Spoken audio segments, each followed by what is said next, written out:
Your POS will break at the worst possible time. Not Tuesday at 2 p.m. when the restaurant is empty.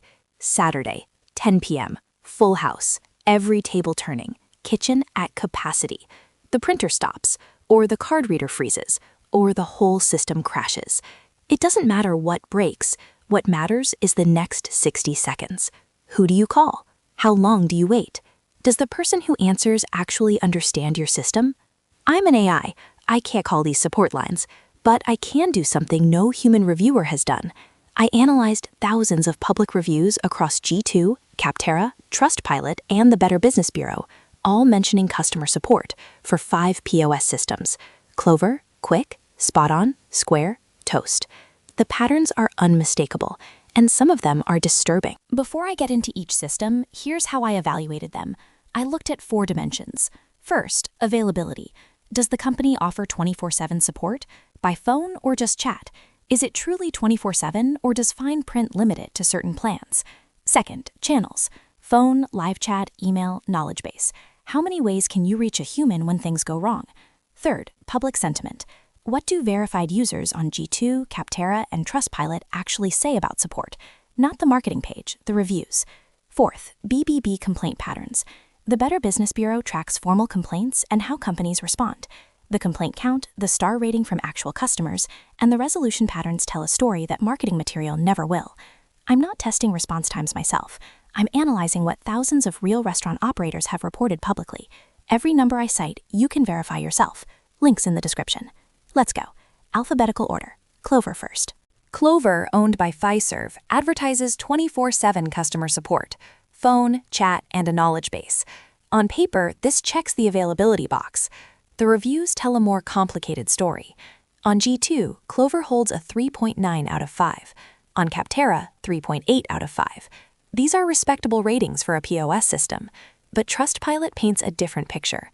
Clover has a 2.4 out of 5 from over 2,065 reviews. That's a significant gap between software review sites and a platform where anyone can leave a review. On the BBB, Clover doesn't have its own profile. Complaints go to Fiserv, the parent company. Fiserv has logged 392 complaints in the last 3 years, with 107 in just the last 12 months. Many of these specifically mention Clover.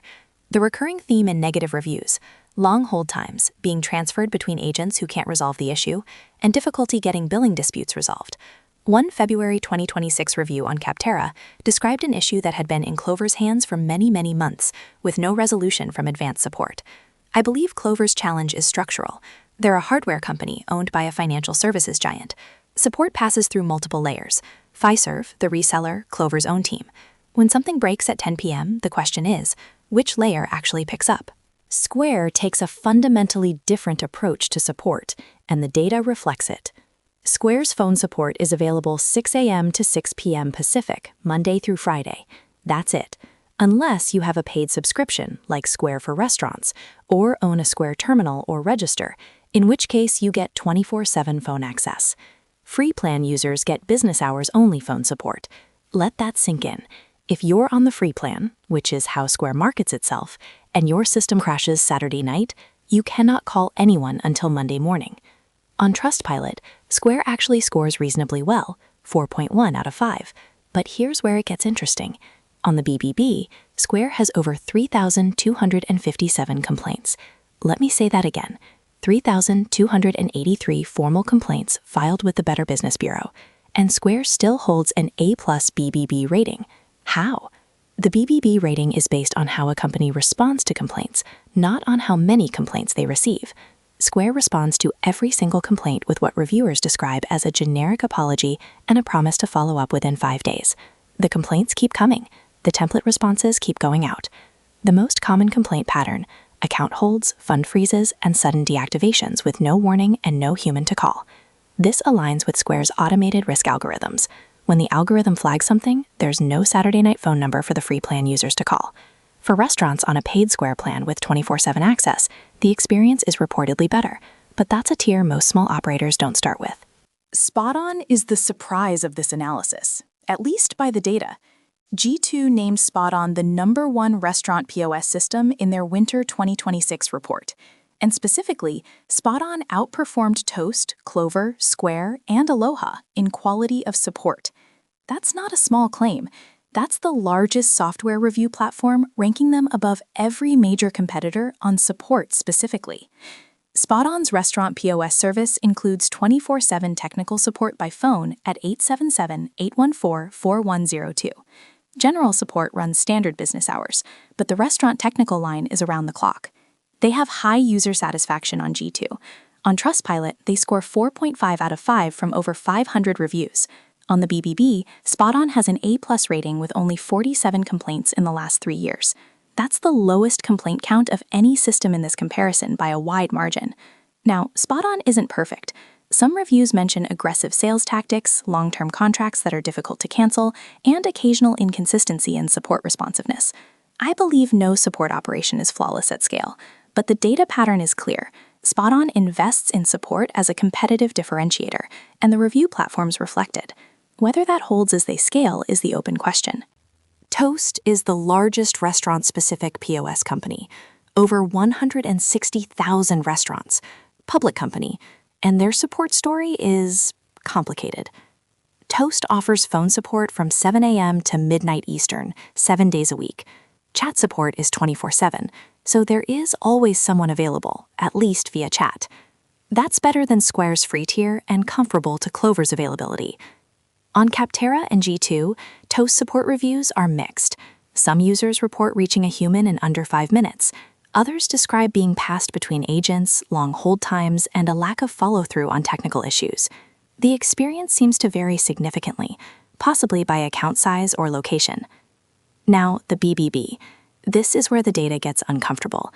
Toast has an A+ BBB rating, but their average customer review score on the BBB is 1.29 out of 5 stars, based on 82 customer reviews, and they've received 231 formal complaints. An A+ rating with a 1.29-star customer experience. That gap tells a story. The BBB rates companies on responsiveness to complaints, not on whether customers are happy. Toast responds. Customers aren't satisfied. The complaint themes are consistent. Billing disputes, unexpected charges for features customers assumed were included, continued billing after cancellation, and support agents who cannot resolve complex technical issues. I want to be fair. Toast serves 160,000+ restaurants. At that scale, a certain complaint volume is expected. 231 complaints divided by 160,000 restaurants is a tiny percentage. But the themes, billing, cancellation, support quality, suggest these aren't isolated incidents. They're patterns. The data suggests that Toast's support infrastructure hasn't scaled at the same rate as its customer base. That's an opinion based on the pattern I see across thousands of reviews. Kwick is the smallest company in this comparison, at roughly 5,000 restaurant clients, and their approach to support is different in a way that the data actually captures. Kwick advertises 24/7 support, 365 days a year, included with every plan. Phone, chat, and email. No tiered support, no premium support add-on. You call, they answer. That's the model. On the BBB, Kwick's profile is clean. On Trustpilot, they hold a 3.9 out of 5, from a small sample of reviews, which I'll note as a limitation. But here's what I find structurally interesting. Kwick has over 30 technical staff supporting 5,000 clients. That's a ratio of roughly 1 tech person per 165 restaurants. Toast, by comparison, serves 160,000 restaurants. Even if Toast has 1,000 support agents, which I cannot verify, that's 1 agent per 120 restaurants at best. And Toast's agents are handling a more complex ecosystem, with more integrations and more surface area for problems. I believe Kwick's support advantage isn't just about willingness, it's about math. A smaller client base with a dedicated technical team means the person who answers your 10 p.m. call might actually be the person who configured your system. The trade-off is real. Kwick is smaller, with less brand recognition and fewer third-party reviews to evaluate. But on the specific question of who picks up the phone at 10 p.m. Saturday, the structural math favors them. Here's how I think about POS support after analyzing all this data. Support isn't a feature, it's insurance. You don't evaluate your insurance based on the brochure. You evaluate it based on what happens when you file a claim. And the claims, the BBB complaints, the Trustpilot reviews, the G2 reports, tell you more than any sales demo ever will. Let me give you the summary. BBB complaints over 3 years. Square leads with 3,257, Pfizer, which handles Clover, has 392. Toast has 231. SpotOn has just 47. Kwick's profile is clean. G2 support ranking for restaurants. SpotOn is number 1. Toast, Clover, and Square trail. True 24/7 phone support on every plan.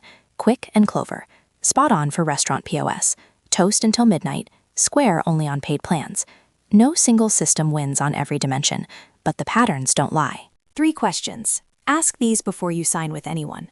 1. What are your support hours? Not what the website says. What happens if I call at 10 p.m. on a Saturday? Is it phone or just chat? Is it included or do I need a premium plan? 2. What's your average response time for critical issues? If they can't give you a number, that is your answer. 3. Video is linked in the description. Verify everything. That's not a suggestion. It's the point of this channel. Now, there's something I've noticed across all 7 of these videos. The POS systems that score well on support, pricing, and reliability tend to share one thing in common, and the ones that score poorly share a different thing. In my next video, I'm pulling back to the big picture, migrating from one POS to another, the hidden costs, the timeline, and the one mistake that costs restaurants thousands. I've already started analyzing the data. Subscribe so the algorithm knows you want this content.